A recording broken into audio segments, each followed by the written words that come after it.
104.6 FM à Oulfo Alpha. Vous écoutez Radio Kaoural.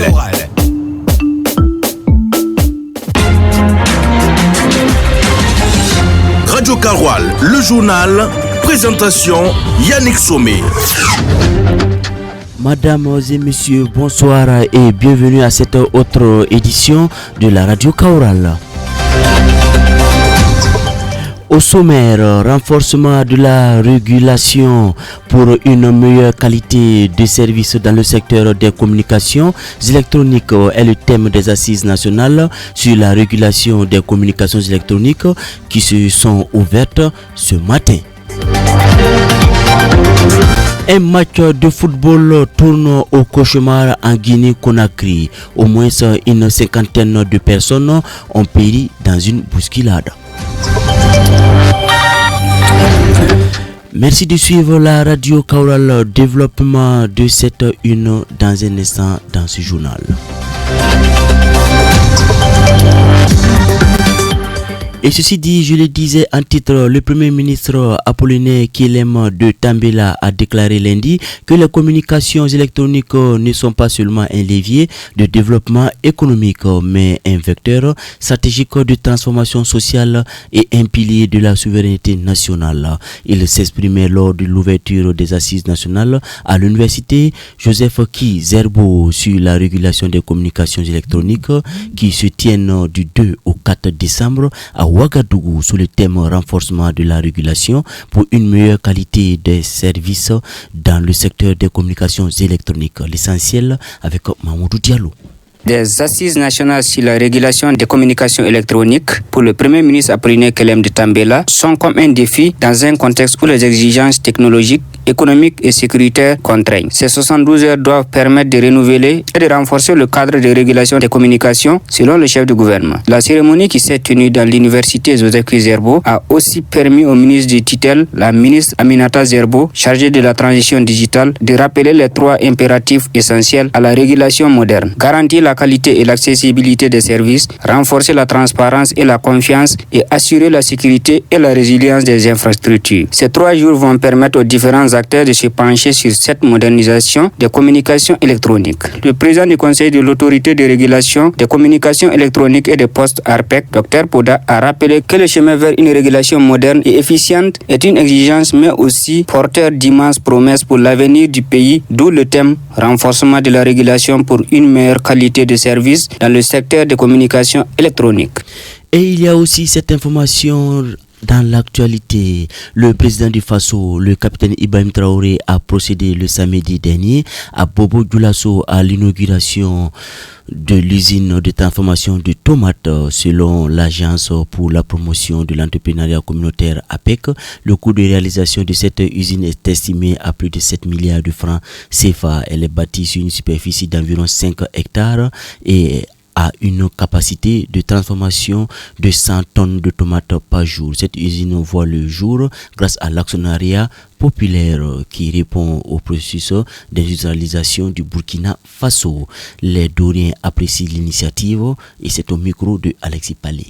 C'est une bonne initiative puisque ça va permettre d'embaucher directement les gens de notre pays et c'est bon, c'est vraiment bon. Et ça participe aussi au développement du pays. Donc moi je vois que non, c'est du bon travail. Donc on est là, on attend aussi la suite des choses. Bon, c'est une bonne initiative pour moi, voilà, parce que d'après les informations, c'est l'argent de la population qui est collecté. Voilà, donc comme c'est un bien du Burkina Faso, donc c'est une fierté. Ça va permettre aux gens d'avoir du travail. Les gens qui étaient là, ils n'avaient pas de travail. Donc grâce à l'usine, eux aussi vont profiter, voilà, avoir de quoi nourrir à leur famille aussi. Bon, selon moi, ça permet aussi aux jeunes qui n'ont pas de travail de pouvoir travailler. Bon, ça contribue aussi au développement du pays. Bon, moi je trouve ça que c'est une bonne idée pour tout ça. Voilà, ça peut arranger à tout le monde aussi. Voilà, bon, la population aussi, bon, il peut toujours continuer à cotiser pour mieux fonctionner, quoi. Et sans transition, nous parlons de culture dans ce journal. Le samedi dernier, la salle dessinée de Dori a affiché guichet fermé. Et pour cause, le concert live de Bati Badoul, un événement culturel sous le concept Union des fils et filles du Sahel, organisé par l'association Akatral, qui a réuni mélomanes, autorités administratives, militaires et paramilitaires. Retour sur le spectacle à multiples couleurs avec Amadouli. Les petits plats ont été mis dans les grands. Devant une salle remplie comme un neuf, le concert a tenu toutes ses promesses à la grande joie de cette fan, Khadija Toutiko. J'ai participé au challenge et franchement j'ai aimé l'artiste parce que quand il chante, il reflète l'image de nos vieux, de nos vieilles et il reflète aussi l'image du Sahel. C'est pour cela que j'ai participé et j'ai beaucoup aimé et le public est vraiment sorti. Pour la première fois au Sahel, on a fait un guichet fermé et vraiment c'était waouh. Pianiste, batteur, guitariste solo, guitariste acoustique, guitariste traditionnel, batteur de djembé. La choriste et Baté Badoul ont aussi donné du spectacle au public présent.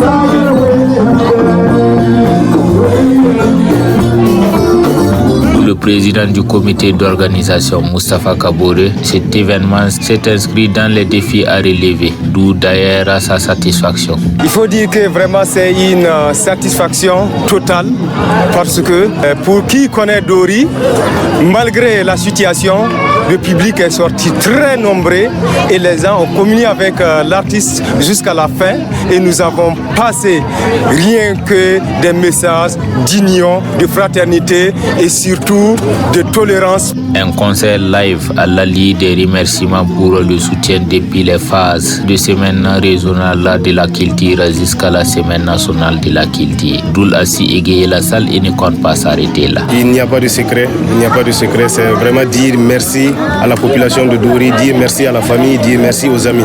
Voilà, parce que c'est la contribution de tous qui a donné cette réussite. Baté Badoul projette son deuxième album en 2025, s'il plaît à Dieu.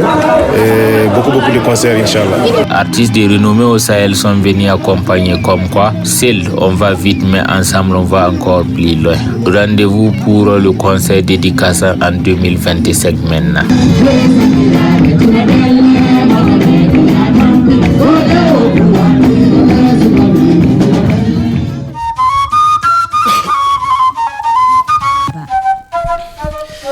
Bon vent à l'artiste Baté Badoul dans sa carrière musicale et nous on poursuit ce journal en actualité internationale. L'actu interne nous amène en Guinée-Conakry le dimanche 1er décembre 2024 lors de la finale du tournoi de la refondation Mamadi Doumbia.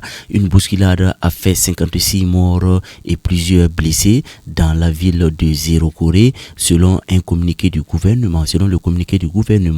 Le gouvernement rend hommage aux victimes et présente ses condoléances aux familles endeuillées. Détails à suivre dans cet élément de Aruna Maïga.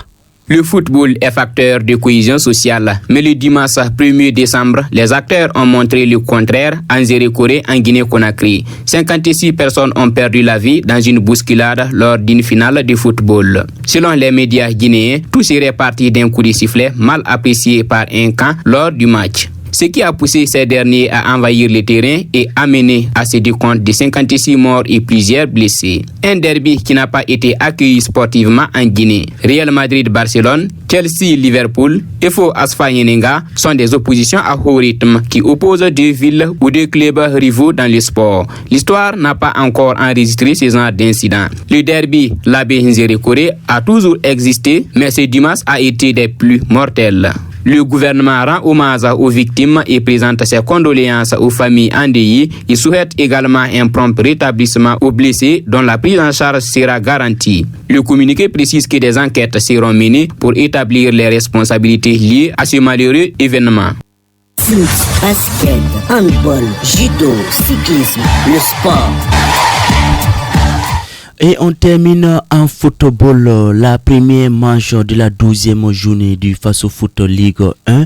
C'était le week-end dernier avec des équipes qui se sont donné un bol d'air à l'image de ASEC de Koudougou. Raïmo FC fait tomber le leader du championnat AS Sonabel. Les résultats partiels de cette 12e journée avec Alexis Palais. Le premier derby des Cascades opposant le Sporting FC à l'USCO au grand stade de Banfora a été maîtrisé du début à la fin par le Sporting. 3 petites minutes ont suffi à Suleiman Alma Sangare pour marquer le premier but. Sans réaction, USCO va encaisser 2 buts à la 75e et 88e minute. Score final 3-0. Après sa défaite face à RCB, Asfa Yenega tombe encore face au dernier du championnat ASEC de Koudougou 2-0. Le bleu et blanc de l'EFO arrache le point du match nul face à Vitesse FC 1-1. Majestic en infériorité numérique face à l'USFA ont divisé la poire en deux sur le score nul et vierge. Le Raimo, malgré une infériorité numérique, réussit à faire tomber les leaders sur le score nul Sonabel. Les matchs de la deuxième manche sont en cours. Les Tigres de Djaradougou affrontent au stade municipal Issoufou Joseph Konombo les Colombes de Ouaga 2000. L'AS Douane face au Real du Faso sur le terrain de FBF et au stade Wobi, les jaunes et noirs de l'ASFB reçoivent le RCK. Radio Karoual, le journal, présentation Yannick Somé. Et à 10 minutes de la fin du temps réglementaire à Bobo, ASFB, RCK, c'est toujours 0-0. Pendant que Salitas FC est en train d'aligner sa deuxième victoire d'affilée, 2-1 contre le Racine Club de Bobo Djoulasso. RCB, AS Douane, est tenu en échec par le promu Real du Faso 0-0. Et c'est avec ces résultats qu'on met un terme à cette édition. Merci de l'avoir suivi. Mamoudou Diallo était à la manipulation technique. Positivons sur cette motivation ce soir. Accepte ce qui est, laisse aller ce qui était, aie confiance à ce qui sera. Fin de citation, bonne méditation et bonsoir chez vous.